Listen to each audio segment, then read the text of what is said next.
வணக்கம். இந்த வீடியோவில் நம்ம BCom general and BCom corporate secretaryship join பண்ண போகிற ஸ்டூடெண்ட்ஸ் வந்து அடுத்த 3 வருஷத்துக்கு அதாவது 6 செமஸ்டருக்கு என்னென்ன ஸ்கில்ஸ் எல்லாம் வந்து அக்விசிட் பண்ணணும் அப்படின்றத இந்த வீடியோவில் நம்ம பார்க்கலாம். ஸோ நான் முதல்ல பிகாம் ஜெனரல் எடுத்துக்கிறேன், அதுக்கப்புறம் பிகாம் சிஎஸ் பற்றி நான் பேசுகிறேன். ஸோ முதல் செமஸ்டரில் ஒரு ஸ்டூடெண்ட் பிகாம் ஜெனரல் எடுத்த ஸ்டூடெண்ட் போன உடனே அந்த 6 மாதத்தில் வந்து நீங்கள் கண்டிப்பாக Tally with GST and income tax filing முடிக்கிற மாதிரி பார்த்துக்கோங்க.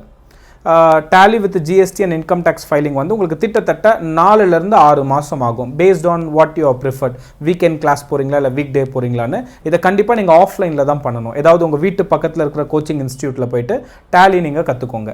லேட்டஸ்ட்டாக என்ன வெர்ஷன் இருக்கோ அதை தயவு செய்து வந்து ஃபாலோ பண்ணி பாருங்கள். அதில் ஒரு சின்ன ட்ராபேக் என்னன்னு பார்த்தீங்கன்னா, டேலி வந்து ஒரு டச் இல்லாமல் போச்சுன்னா உங்களுக்கு வந்து மறக்கிறதுக்கான வாய்ப்பு அதிகம். எஸ்பெஷலி ஒரு 6 மாதம் டச் இல்லைன்னா எல்லாமே புதுசாக பண்ணுற மாதிரி இருக்கும். ஸோ அதனால் நீங்கள் என்ன பண்ணலாம்னா டேலி கற்றுக்கிட்டு அந்த சாஃப்ட்வேர் எல்லாம் வந்து ரொம்ப லைக் மந்த்லி பேக்கேஜஸ்லாம் இருக்குது, அதெல்லாம் நீங்கள் டவுன்லோட் பண்ணிவிட்டு அதை நீங்கள் வந்து ஏதாவது உங்கள் வீட்டு பக்கத்தில் இருக்கிற கம்பெனிஸ் இல்லை வந்து லைக் சின்ன சின்ன அக்கௌண்ட்ஸ் உங்கள் டெக்ஸ்ட் புக்கில் இருக்கலையே அதை கூட நீங்கள் ஃபீட் பண்ணி கற்றுக்கலாம். இதை நீங்கள் வந்து ரெகுலராக பண்ண வேண்டாம், அட்லீஸ்ட் எப்போல்லாம் உங்களுக்கு அந்த தாட் வருதோ லைக் மறக்கிற மாதிரி இருக்கும் அப்போ நீங்கள் அதை டவுன்லோட் பண்ணி பார்த்துக்கலாம். ஸோ இதை வந்து நீங்கள் ஃபர்ஸ்ட்டு 6 மந்த்ஸில் முடிச்சிருங்க.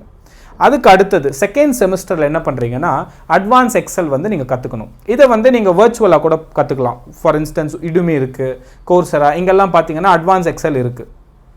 நம்ம வந்து எக்ஸல் நமக்கு தெரியும்னு நினச்சிட்டு இருப்பீங்க, பட் அப்படி கிடையாது. நான் சொல்கிறது அட்வான்ஸ் எக்ஸல். ஸோ அதில் ஸ்டாட்டிஸ்டிக்ஸ் எல்லாம் கூட போடலாம், நிறைய ஃபார்முலாஸ் இருக்குது, நிறைய ஷார்ட்கட்ஸ் இருக்குது. ஸோ எக்ஸல் பார்த்தீங்கன்னா இன்னும் சொல்லணும்னா அது டேலியை விட ரொம்ப முக்கியமானது. பிகாஸ் எக்ஸல் தான் வந்து நிறைய கம்பெனிஸ் வந்து ஃபாலோ பண்ணுறாங்க. ஸோ அதனால் வந்து நீங்கள் எக்ஸலை கொஞ்சம் சாதாரணமாக நினைக்கக்கூடாது, கொஞ்சம் சீரியஸாக எஃபர்ட் போட்டு அதை கற்றுக்கணும். அந்த எக்ஸல் கற்றுக்கும் போதே நீங்கள் வீட்டில் சும்மா இருக்கும் பொழுது எம்எஸ் ஆஃபீஸும் கற்றுக்கோங்க. அதாவது வேர்ட் டாக்குமெண்ட் எப்படி யூஸ் பண்ணணும், அதே மாதிரி வந்து பவர் பாயிண்ட் ப்ரெசன்டேஷன் எப்படி பண்ணணும், அதெல்லாம் வந்து பேசிக் தான். அதை நீங்கள் ஃப்ரீயாகவே எப்போல்லாம் உங்களுக்கு டைம் கிடைக்குதோ அதெல்லாம் நீங்கள் பார்த்துக்கோங்க. ஸோ முதல் ஆண்டு முடிக்கும் பொழுது உங்ககிட்ட வந்து டேலியும் அட்வான்ஸ் எக்ஸலும் தெரிகிற மாதிரி நீங்கள் பார்த்துக்கோங்க. ஓகே. ஸோ ஒன்ஸ் நீங்கள் செகண்ட் இயர் போன உடனே அதாவது தேர்ட் செமஸ்டரில் என்ன பண்ணுறீங்கன்னா சாப் வந்து கற்றுக்கோங்க. சாப் அப்படின்றது ஒரு ERP சிஸ்டம். ஸோ ஒரு கம்பெனி எடுத்துக்கிட்டால் நிறைய டிபார்ட்மெண்ட்ஸ் இருக்கும், நிறைய விஷயங்கள் எல்லாம் இருக்கும். ஸோ அது எல்லாத்தையுமே வந்து ஒருங்கிணைத்து உங்களுக்கு வந்து காட்டுறது தான் சாப். ஸோ அது வந்து எஸ்பெஷலி காமர்ஸ் ஸ்டூடெண்ட்டுக்கு பார்த்தீங்கன்னா ரொம்ப ரெலவெண்ட்டான ஒரு விஷயம். ஸோ நீங்கள் வந்து தேர்ட் செமஸ்டரில் போன உடனே சாப் வந்து கற்றுக்கிறது ஹைலி ரெக்கமெண்டட். ஆனால் அதில் என்ன ஒரு ட்ராபேக்னா அகெயின் கொஞ்சம் கஷ்டமாக இருக்கும். அதனால தான் நீங்கள் அந்த டேலியும் அட்வான்ஸ் எக்ஸலும் சின்சியராக படிச்சிங்கன்னா சாப் ஓரளவுக்கு உங்களால் மேனேஜ் பண்ண முடியும். இன்கேஸ் உங்களுக்கு சாப் ரொம்ப கஷ்டமாக இருந்ததுன்னா you can even take 1 year to study it clearly and தரோலி. Okay. So ஆனால் நான் வந்து ஐடியல் டைமாக சொல்கிறது வந்து தேர்ட் செமஸ்டர்லேயே நீங்கள் சாப் முடிக்கிற மாதிரி பார்த்துக்கோங்க. ஓகே. ஒன்ஸ் நீங்கள் சாப் முடித்த உடனே நிறைய டேட்டாவோட டீல் பண்ணுறீங்க, இஸ்ன்ட் இட்? ஸோ அப்போ 4th செமஸ்டரில் வந்து SPSS அப்படின்னு சொல்லிட்டு ஒரு ஸ்டாட்டிஸ்டிக்கல் பேக்கேஜ் இருக்குது. ஓகே. ஸோ இதை வந்து சாப் வந்து நீங்கள் ஆன்லைன்லையும் கற்றுக்கலாம், ஆஃப்லைன்லையும் கற்றுக்கலாம். Okay. So it doesn't make much difference. But என்னென்னா எந்த பிளாட்ஃபார்மில் கற்றுக்குறீங்களோ இன்கேஸ் உங்களுக்கு அது கரெக்டாக இருக்கும்னு நினச்சிங்கன்னா ஒரு முறை கிளாரிஃபிகேஷன் வேணும்னா இந்த கமெண்ட் செக்ஷனில் போடுங்க, நான் பார்த்துட்டு கூட சொல்கிறேன். பட் 4th நான் சொல்கிறது வந்து அதாவது 4th செமஸ்டரில் SPSSன்னு நான் ஒன்று சொன்னேன். இதை வந்து நீங்கள் வர்ச்சுவலாகவே கற்றுக்கலாம். எங்கேயும் போய் ஏதோ கிளாஸ் எல்லாம் கற்றுக்கணும்னு அவசியம் இல்லை. ஃபிசிக்கலாக ஆன்லைனில் நிறைய விஷயங்கள் வந்துடுச்சு. ஸோ நீங்கள் SPSS அதை வந்து நீங்கள் என்ன பண்ணலாம்னா ஏதாவது நல்ல வர்ச்சுவல் பிளாட்ஃபார்மில் வந்து கற்றுக்கலாம்.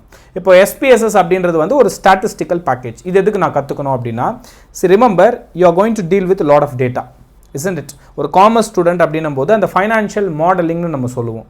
ஸோ ஒரு ஃபைனான்ஸை எடுத்துக்கிட்டாலே ஒரு கம்பெனியோட பேலன்ஸ் ஷீட்டில் வந்து ஏகப்பட்ட டேட்டாஸ் இருக்கும், கிட்டத்தட்ட 80 ரேஷியோஸ்க்கு மேலே இருக்குது. ஸோ இந்த ரேஷியோஸ் எல்லாமே மாடல் பண்ணி டேட்டா தானே. ஸோ இதை நீங்கள் ஸ்டாட்டிஸ்டிக்கில் போட்டு அந்த கம்பெனிக்கு வந்து ஒரு கன்சல்ட்டிங்காக இருக்கலாம். ஸோ தேர்ஃபோர் ஸ்டாட்டிஸ்டிக்ஸ் அப்படின்றது மிக முக்கியமானது. அதை நீங்கள் சாப் முடித்த உடனே SPSS கற்றுக்கிட்டிங்கன்னா ரொம்ப நல்லாயிருக்கும். ஸோ உங்களுடைய முதல் 2 வருஷம் நீங்கள் என்ன பண்ணணும்னா டேலி கற்றுக்கணும், அதுக்கப்புறம் வந்து அட்வான்ஸ் எக்ஸல். இந்த ஆர்டரில் போனீங்கன்னா தான் கரெக்டாக இருக்கும். நீங்கள் மாற்றி மாற்றி பண்ணிங்கன்னா ரொம்ப கஷ்டமாக இருக்கும். ஓகே. அதுக்கப்புறம் நீங்கள் சாப் கற்றுக்கோங்க. அதுக்கப்புறம் வந்து நீங்கள் ஸ்டாட்டிஸ்டிக்கல் பேக்கேஜாக இருக்கிற SPSS வந்து கற்றுக்கோங்க. SPSS ஒரிஜினல் வெர்ஷன் வந்து நமக்கு கிடைக்காது. பைரேட்டட் வெர்ஷன் யூஸ் பண்ணுறதை நான் ரெக்கமெண்டும் பண்ண மாட்டேன். நீங்கள் வந்து அதை சின்சியராக ஒரு முறை வந்து லைக் அந்த கிளாஸஸில் அட்டன் பண்ணதுக்கப்புறம் நீங்கள் அதை எக்ஸலில் கூட போட்டுக்க கற்றுக்கலாம். ஓகே. ஸோ அது ஆட்டோமேட்டிக்காக அவங்களே உங்களுக்கு சொல்லி தருவாங்க. ஸோ இதை நீங்கள் 2 வருஷத்துக்குள்ளே முடிக்கிற மாதிரி பார்த்துக்கோங்க. அண்ட் ஒன்ஸ் நீங்கள் 5th செமஸ்டர் வந்த உடனே கொஞ்சம் அட்வான்ஸ் லெவலுக்கு போகிறீங்க. பைத்தான் பைத்தான் ஜென்ரலாகவே வந்து கோடிங் அப்படின்றது தான் நமக்கு மைண்டில் இருக்கும். எஸ்பெஷலி அது வந்து அதிகமாக யூஸ் பண்ணுறதே பார்த்தீங்கன்னா கம்ப்யூட்டர் சயின்ஸ் பேக்ரவுண்ட் இருக்கிற ஸ்டூடெண்ட் தான். அப்போ காமர்ஸ் ஸ்டூடெண்ட் எதுக்கு பைத்தான் கற்றுக்கணும்? ஏன்னா பைத்தான் மூலியமாக வந்து நீங்கள் பேலன்ஸ் ஷீட் போடலாம், பேலன்ஸ் ஷீட் ப்ரொஜெக்ஷன்ஸ் பண்ணலாம், நிறைய ஃபைனான்ஷியல் ரேஷியோஸ் எல்லாம் போடலாம் பைத்தான் மூலியமாக. ஸோ அதனால் வந்து நான் இதை வந்து மேண்டேட்ரியாக சொல்ல மாட்டேன். பட் வந்து இன்னும் நீங்கள் வந்து அட்வான்ஸ் லெவல் காமர்ஸில் போகணும்னு நினச்சிங்கன்னா பைத்தான் நீங்கள் தாராளமாக கற்றுக்கலாம். ஓகே, அதுக்கு வந்து இப்போ கரண்ட்டாக பைத்தான் முடிச்சோன்னே எனக்கு ஏற்ற மாதிரி வேலை கிடைக்குமான காம்படிஷன்ஸ் இருக்குது. But definitely chances are there where you have to compete with computer science backgrounded students. Okay, so இதை 5th செமஸ்டரில் நான் மேண்டேட்ரின்னு சொல்ல மாட்டேன். பட் உங்களுக்கு அந்த அட்வான்ஸ் லெவல் போகணும்னு நினச்சிங்கன்னா நீங்கள் பைத்தான் கற்றுக்கோங்க. அண்ட் லாஸ்ட் செமஸ்டர் வந்து டேட்டா சயின்ஸ். கரெக்டாக இப்போ நீங்கள் பிகாம் என்ட்ரி ஆகிறீங்கன்னா 3 வருஷம் கழிச்சு டேட்டா சயின்ஸோடைய அந்த ரெக்வயர்மெண்ட்ஸ், டேட்டா சயின்ஸோட ஸ்கோப் வந்து ரொம்ப அதிகமாக இருக்கும். ஸோ கரெக்டாக நீங்கள் 6th செமஸ்டர் படிக்கும்போது டேட்டா சயின்ஸ் கோர்ஸ் அது ஒரு 6 மாதத்துலேருந்து 8 மாதம் ஆகும். ஸோ அதை வந்து நீங்கள் என்ன பண்ணலாம்னா ஃபிசிக்கலாக போய் கற்றுக்கோங்க. ஸோ ஒரு பிளாட்ஃபார்மும் வந்து எப்படி கற்றுக்கணுன்றதை நான் சொன்னேன். அதே மாதிரி ஒரு செமஸ்டருக்கும் எந்த ஆர்டரில் போகணுன்றதை நான் சொல்லியிருக்கேன். ஸோ இந்த ஆர்டரை வந்து நீங்கள் மிஸ்மேட்ச் பண்ண வேண்டாம். இந்த ட்ரெண்ட்லேயே போனீங்க அப்படின்னா, ஏன்னா நான் வந்து ஸ்லோ ஃபேஸ்லேருந்து உங்களுக்கு அப்படியே கொஞ்சம் வந்து டஃப் விஷயத்தை வந்து நான் சொல்லியிருக்கேன். ஸோ அதை வந்து நீங்கள் புரிஞ்சுக்கிட்டு நீங்கள் பிகாம் ஸ்டூடெண்ட் இப்போது ஜாயின் பண்ண போகிறீங்கன்னா இந்த விஷயத்தை நீங்கள் ஃபாலோ பண்ணுங்கள். ஃபார் எக்ஸாம்பிள் நீங்கள் 2nd year 3rd year student, இதெல்லாம் நான் இன்னும் பண்ணல சார் இப்போ தான் ஸ்டார்ட் பண்ண போகிறேன்னு நினச்சிங்கன்னா நீங்கள் கண்டிப்பாக வந்து டேலியும் எக்ஸலும் சாப் கண்டிப்பாக பண்ணிவிடுங்க. SPSS வந்து நான் அடிஷ்னலாக கூட சொல்லுவேன், அது அப்புறம் கூட நீங்கள் கற்றுக்கலாம். பட் இந்த 3 விஷயங்கள், அந்த 3 செமஸ்டர் சொல்லியிருந்தேன் இல்லையா, அதை கண்டிப்பாக பண்ணிவிடுங்க. ஓகே, ஸோ இதெல்லாமே வந்து பிகாம் ஜென்ரல் சேர்ந்த ஸ்டூடெண்ட்டுக்கு இந்த ஸ்கில் செட். ஸோ இப்போது அடுத்து நான் சொல்ல போகிறது வந்து BCom corporate secretaryship. BCom corporate secretaryship பசங்க வந்து எனக்கு பிகாம் ட்ரை பண்ண சார், எனக்கு பிகாம் ஜென்ரல் தான் வேணும்னு நான் ஆசைப்பட்டேன், அன்ஃபார்ச்சுனேட்லி எனக்கு கிடைக்கல பிகாஸ் ஆஃப் மை மார்க்ஸ். ஆனால் ஒரு பிகாம் ஸ்டூடெண்ட் என்ன பண்ணுறானோ அதை தான் நான் பண்ணுறதுக்கு விரும்புகிறேன் அப்படின்னு நினச்சிங்கன்னா நீங்கள் நான் சொன்ன அந்த 6 விஷயத்தையும் நீங்கள் அப்படியே ஃபாலோ பண்ணலாம், ஒரு டிஃப்ரென்ஸும் கிடையாது. பட் ஒன்ஸ் நீங்கள் கார்ப்பரேட் செக்ரட்டரிஷிப் லைனுக்குள்ளே வந்ததுக்கப்புறம் நான் இதை நோக்கி என்னுடைய லைஃப்பை வந்து ட்ராவல் பண்ணலாம்னு இருக்கேன், இந்த லைனில் போகலான்னு இருக்கேன் சார் அப்படின்னும் பொழுது things will change a bit. For example முதல் 2 செமஸ்டருக்கு, ஃபர்ஸ்ட் செமஸ்டர் அண்ட் செகண்ட் செமஸ்டருக்கு வந்து எந்த டிஃப்ரென்ஸும் கிடையாது. நீங்கள் அதே மாதிரி Tally with GST and income tax filing கற்றுக்கோங்க. செகண்ட் செமஸ்டரில் அட்வான்ஸ் எக்ஸல் கற்றுக்கோங்க, அதில் எந்த மாற்றமும் கிடையாது. பட் 3rd செமஸ்டர்லேருந்து 6th செமஸ்டர் வரைக்கும் lot of changes will happen. So நான் உங்களுக்கு ஒன்று நான் சொல்கிறேன். ஸோ ஃபஸ்ட்டு இயர் நீங்கள் முடிச்சாச்சு, ஃபஸ்ட்டு 2 செமஸ்டர். 3rd செமஸ்டரில் என்ன பண்ணுறீங்கன்னா கம்பெனி லா ரிலேட்டட் லாயர்ஸ் இருப்பாங்க இல்லையா, அதாவது கம்பெனி லா ரிலேட்டடாக கேசஸ் எல்லாம் டீல் பண்ணுற லாயர்ஸ் இருப்பார் இல்லையா, அவர்கிட்ட ஒரு 6 மாதம் வந்து நீங்கள் இன்டர்னாக போகணும். அதாவது காலேஜ் நேரத்தில் கிடையாது. உங்களுக்கு காலேஜ் வந்து எய்தர் மார்னிங் ஷிஃப்ட் இருக்கும் இல்லைனா ஈவினிங் ஷிஃப்ட் இருக்கும்.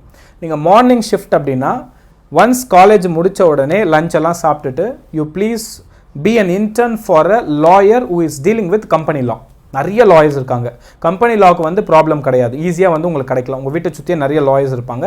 அந்த லாயர்ஸ் கிட்ட வந்து நீங்கள் இன்டர்னாக ஒரு 6 மாதம் நீங்கள் போகணும்.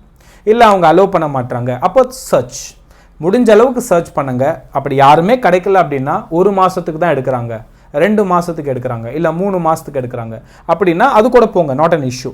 எதுவுமே கிடைக்கல அப்படின்னா we have another alternate. For example company லா ரிலேட்டடாக இருக்கிற சர்டிஃபிகேஷன் கோர்ஸ் வந்து நீங்கள் பண்ணிவிடுங்க, that is for better. In case உங்களுக்கு வந்து இன்டர்ன் ஆப்பர்ச்சுனிட்டி கிடைக்கல அப்படின்னா, எஸ்பெஷலி ஊரில் இருக்கிற கிராமத்து பக்கத்தில் இருக்கிற பசங்க செமி அர்பனில் கொஞ்சம் கஷ்டப்படுவீங்க. சிட்டியில் ப்ராப்ளம் இருக்காது, நிறைய லாயர்ஸ் இருக்காங்க. ஸோ நான் அந்த ஆஸ்பெக்ட்லையும் யோசிச்சு சொல்கிறேன். உங்களுக்கு லாயர்ஸ் கிடைக்கிறது கஷ்டமாக இருந்தாங்கன்னா நீங்கள் வந்து சர்டிஃபிகேட் கோர்ஸ் கம்பெனி லா ரிலேட்டடாக பண்ணிடலாம்.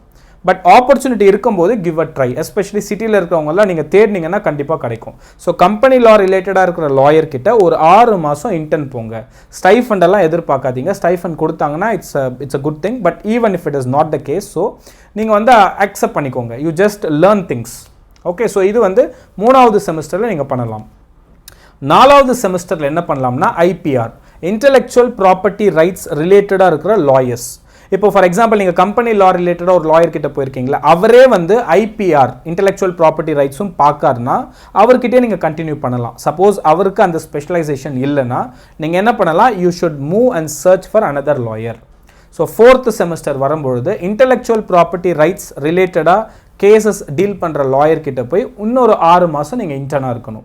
இது எதுவுமே யூனிவர்சிட்டி ப்ரிஸ்கிரைப்டு நார்ம்ஸ் கிடையாது. இதை நீங்கள் பண்ணலைன்னா ஏதாவது ப்ராப்ளம் வருமானம் கிடையாது. What we are saying is this is the ideal way of completing your degree. டிகிரியை வந்து நீங்கள் கரஸ்பாண்டன்ஸில் போட்டுட்டு இப்போ நான் சொன்ன விஷயத்தை பண்ணிங்கன்னா கூட you will be very strong and you will have lot of skills than a person who is doing a full time degree. ஏன்னா ஞாபகம் வச்சுக்கோங்க, theoretical background theoretical framework மட்டும் இருந்தால் பத்தாது. ஒரு விஷயத்தை வந்து நமக்கு செய்யவும் தெரியணும். இப்போ ஒருத்தர் ஒன்று கேட்குறாரு அப்படின்னா அதுக்கு பதில் தெரிஞ்சால் அதுக்கு பேர் நாலேஜ். பட் ஒருத்தர் ஒன்று சொல்கிறாரு அதை செய்ய தெரிஞ்சதுன்னா அதுக்கு பேர் ஸ்கில். ஸோ ஸ்கில் வளர்றது தான் ரொம்ப முக்கியம். ஏன்னா ஸ்கில் தான் நாளைக்கு வந்து என்ன ஆகும்னா எம்ப்ளாயபிலிட்டியாக மாறும். நாளைக்கு நீங்கள் ஒரு இடத்துல வேலைக்கு போகணும் அப்படின்னா அங்கே நாலேஜ் மட்டும் பத்தாது, ஸ்கில்லும் வேணும். ஸோ அதனால தான் நான் சொல்கிறேன், நீங்கள் வந்து you should give high importance. In fact பிகாம்க்கு எவ்வளோ முக்கியத்துவம் தரீங்களோ அதை விட ஒரு படி மேலே வந்து நான் சொல்கிற ஸ்கில் செட்டுக்கு வந்து முக்கியத்துவம் தரணும். And you will realise it. Sir இதெல்லாம் முடிச்ச உடனே வேலை கிடைக்குமா? ஜாப் அப்படின்றது என்டையர்லி டிஃப்ரெண்ட் ஆஸ்பெக்ட். நான் அதை இந்த வீடியோவில் கவரும் பண்ணல. நான் சொல்கிறது வந்து ideal way of completing a degree. Okay, so therefore 4வது செமஸ்டரில் வந்து நீங்கள் இருக்கும்பொழுது ஆஸ் அ சிஎஸ் ஸ்டூடெண்ட் வந்து இன்டெலெக்சுவல் ப்ராப்பர்ட்டி ரைட்ஸ் ரிலேட்டடாக இருக்கிற லாயர் கிட்ட போங்க. அதிகமான ஸ்கோப் இருக்கிற ஒரு ஏரியா. ஏன்னா எப்போயுமே எமர்ஜிங் எக்கனாமி, இப்போ இந்தியா மாதிரி நாட்டிலலாம் பார்த்தீங்கன்னா பெரிய ப்ராப்ளமே வந்து ஐபிஆர் தான். இப்போ நான் ஒரு விஷயத்தை கண்டுபிடிக்கிறேன், ஐ ஆம் the one who invented it. அப்போ என்னோட மூலியமாக ஒரு விஷயத்தை நான் கண்டுபிடிச்சிருக்கேன். ஐ ஆம் the person who invented it. So அப்போ என்னோட இன்டெலெக்சுவல் அதுக்கான உரிமை என்கிட்ட தான் இருக்கும். அப்போது அதை வேறு யாராவது யூஸ் பண்ணணும்னா அதுக்கு காப்பிரைட் வாங்கணும். சில பேர் காப்பிரைட் வாங்காமலே நான் பண்ண ப்ராடக்டை வந்து ஃபேக்காக வந்து பண்ணுவாங்க. ஸோ அப்போது அது ரிலேட்டடாக லாயர்ஸ் லீகல் டிஸ்பியூட்ஸ் எல்லாம் வரும். ஸோ இந்த லாயர்ஸ் கிட்ட வந்து நீங்கள் கற்றுக்கிறது நல்லது. Okay, and 5th semester, so 2 years நீங்கள் முடிச்சாச்சு. 5th செமஸ்டரில் நீங்கள் என்ன பண்ணலாம்னா லேபர் லா ரிலேட்டடாக இருக்கிற லாயர். இப்போ லேபர் லான்னு சொல்லும்போது ஃபேக்ட்ரிஸ் ஆக்ட் வரும். கம்பெனிஸ்குள்ளே பார்த்தீங்கன்னா இப்போ ஃபேக்ட்ரிஸ் ஆக்ட்னு ஒன்று இருக்குது. அதுக்கப்புறம் பார்த்தீங்கன்னா like for example provident fund இருக்குது, அதுக்கு ஒரு ஆக்ட் இருக்குது. அதுக்கப்புறம் பார்த்தீங்கன்னா இண்டஸ்ட்ரியல் டிஸ்பியூட்ஸ்ன்னு நம்ம சொல்லுவோம். ஸோ இந்த மாதிரி ஒரு கம்பெனிக்குள்ளேயும் இல்லை ஒரு இண்டஸ்ட்ரிக்குள்ளேயும் பார்த்தீங்கன்னா நிறைய சின்ன சின்ன ஆக்ட்ஸ் எல்லாம் வரும். இந்த ஆக்டில் ஸ்பெஷலைஸ்டான லாயர் கிட்ட நீங்கள் இன்னொரு 6 மாதம் இன்டர்ன் போகலாம்.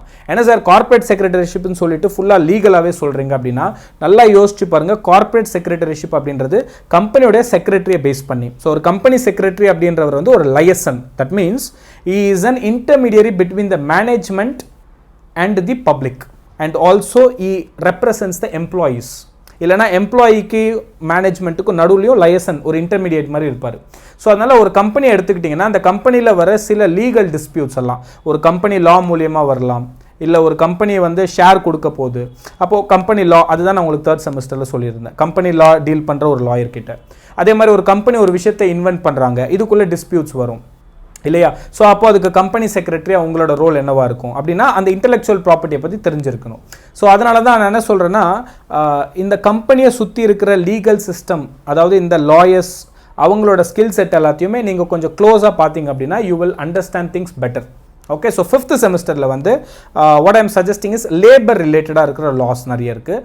ஸோ அது ரிலேட்டடாக இருக்கிற லாயர்ஸ் கிட்ட நீங்கள் வந்து என்ன பண்ணலாம், 6 months வந்து இன்டர்ன்ஷிப் போங்க. Okay, and last like 6th செமஸ்டரில் உங்களுக்கு பை டிஃபால்ட்டாகவே இன்டர்ன்ஷிப் போக சொல்லி யூனிவர்சிட்டி சொல்லுவாங்க சிஎஸ் டிபார்ட்மெண்ட்டுக்கு. ஸோ அப்போ நீங்கள் இன்டர்ன்ஷிப் போகும்போது என்ன சஜஸ்ட் பண்ணுவேன்னா, இப்போ நீங்கள் கம்பெனி செக்ரட்டரி கிட்ட மட்டும் இன்டர்ன்ஷிப் போங்க. அவாய்ட் கோயிங் இன்டர்ன்ஷிப் இன் அ கம்பெனி. ஸோ நீங்கள் என்ன பண்ணுறீங்கன்னா ஒரு சர்டிஃபைடு இல்லைனா லைக் ஒரு கம்பெனி செக்ரட்டரி இருக்கார் இல்லையா, குவாலிஃபைடு செக்ரட்டரி, அவர்கிட்ட நீங்கள் என்ன பண்ணலாம்னா இன்டர்னாக வந்து ஒரு 6 மாதம், அஃப்கோர்ஸ் யூனிவர்சிட்டி வந்து நமக்கு 1 மாதம் தான் சொல்கிறாங்க, நீங்கள் அந்த 1 மாதம் பண்ணாலும் ஓகே தான், இல்லை நீங்கள் 6 மாதம் பண்ணாலும் ஓகே தான். So this is what I would suggest for a BCom CS student. இது ரொம்ப கஷ்டம். நான் சொன்னது எல்லாமே பார்த்தீங்கன்னா ரொம்ப ஐடில் வே. இதில் நீங்கள் 1-2 ஸ்கிப் பண்ணால் கூட it is not a big deal. But அதை ஸ்கிப் பண்ணுறீங்கன்னா அதுக்கு பெட்டர் ஆல்டர்னேட் பார்க்கணும். ஃபார் எக்ஸாம்பிள் இப்போ ஐபிஆர் ரிலேட்டடாக லாயர் கிடைக்கல அப்படின்னா ஐபிஆர் ரிலேட்டடாக கோர்ஸ் வந்து பண்ணிவிடுங்க. ஏன்னா வந்து நான் பிகாம் ஜென்ரலுக்கு சொன்ன மாதிரி ஸ்கில் செட்டெல்லாம் ஈஸியாக அதுக்கும் சொல்லிடலாம். பட் சிஎஸ்ஸை பொறுத்த வரைக்கும் நீங்கள் லீகல் பர்டெனிங் லா ரிலேட்டடாக வந்து you should learn things. So அதனால தான் ஃபிசிக்கலாக போயிட்டு ஒரு லாயர்கிட்டையும் ஒரு செக்ரட்டரிக்கிட்டையும் போய் விஷயத்தை கற்றுக்கணும்னு சொல்கிறது. அதுக்கான ஆப்பர்ச்சுனிட்டி கிடைக்கலனா அதை அப்படியே ரிவர்ஸ் பண்ணிவிட்டு do certification pertaining to it. அதில் ஏதாவது டவுட் இருந்ததுன்னா இந்த வீடியோட கமெண்ட் செக்ஷனில் போடுங்க. கண்டிப்பாக லைக் வித்தின் அ மந்த் என்னுடைய டைம் டியூரேஷன் என்னென்னா நான் ஒரு மாதம் உட்காந்து மொத்த கமெண்ட்டுக்கும் வந்து ரிப்ளை பண்ணுவேன். ஸோ இன்றைக்கி உங்களுக்கு ஏதாவது டவுட் இருந்தால் கூட, பிகாஸ் லைக் நான் டார்கெட் பண்ணதே ஃபர்ஸ்ட் இயர்ஸ் தான், உங்களுக்கு அதில் ஏதாவது டவுட் இருந்ததுன்னா கண்டிப்பாக I will find a solution for it. Okay, so therefore நான் சொன்ன இந்த மொத்த வீடியோவில் இருக்கிற எல்லா விஷயத்தையுமே ஒரு முறை பரிசீலனை பண்ணி பாருங்கள்.